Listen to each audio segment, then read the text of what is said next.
샬롬, 안녕하세요. 저는 아름다운 주님의 대학교 아주대학교에서 부대표로 섬기고 있는 소성아 순장입니다. 여러분은 5월의 마지막 주를 어떻게 보내고 계신가요? 저는 4학년이 된 졸업반 순장으로서 다음 도약을 준비하는 시간을 보내고 있습니다. 가끔 불안에 차기도 하지만 하나님이 함께 하시는 내 삶에 다음을 어떤 방향으로 준비하실지를 기대하며 믿음의 도전을 하는 시간을 보내고 있습니다. 여러분도 하나님이 든든하게 함께 하심을 기억하고 도전하는 하루하루를 보내시기를 소망합니다.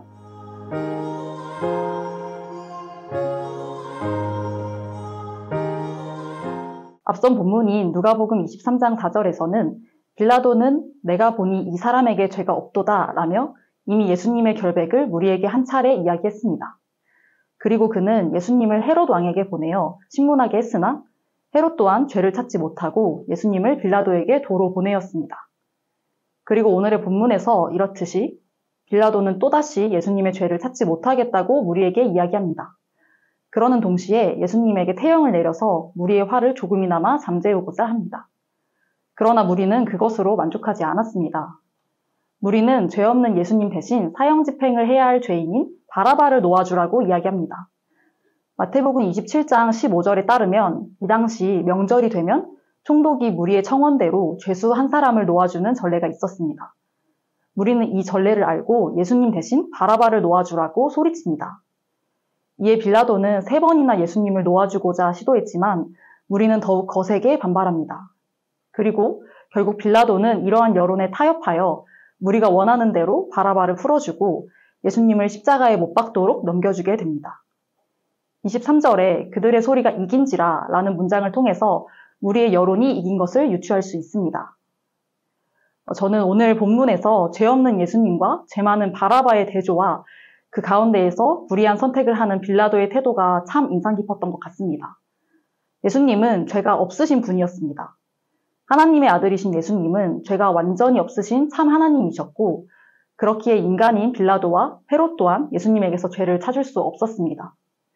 우리들이 주장하는 죄목 또한 예수님을 모함하기 위함이었죠. 이런 예수님과 달리 바라바는 밀란과 살인으로 옥에 갇힌 중죄인이었습니다. 예수님과 바라바의 차이는 명확했습니다. 죄가 없는 자와 죄가 있는 자. 그러나 빌라도는 명확한 선택지 중에서 바라바를 풀어주고 예수님을 넘기는 오류를 범합니다. 무리들의 소리에 이기지 못하고 타협한 것이었죠.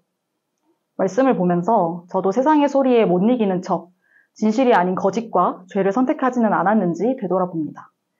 20살 초반에 친구와의 약속 등을 잡으면서 주일 예배나 소그룹에 조금은 빠져도 되지 않을까 타협했던 적이 있었습니다. 세상 사람들은 다들 일요일의 시간을 야무지게 활용하는데 이 정도는 괜찮지 않나? 라고 생각했었습니다. 그러나 그렇게 소그룹에 몇 번 빠지면서 깨달은 것은 사실 제 마음속에는 이미 타협이란 것을 알고 있었다는 사실입니다. 알면서도 타협하고 있었다는 것을 깨닫고 나서는 예배와 소그룹의 시간을 지키게 되었습니다.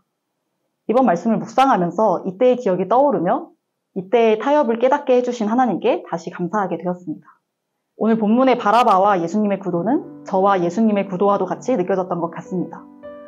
죽어 마땅한 죄인인 나를 대신하여 돌아가신 예수님. 그 예수님을 두고서 세상의 소리에 타협하는 것이 아니라 진실이신 예수 그리스도를 긍정하는 삶을 사는 제가 되기를 소망합니다. 풍상 독자 여러분도 타협하지 않고 예수 그리스도를 외치는 하루 되시기를 바랍니다. 샬롬.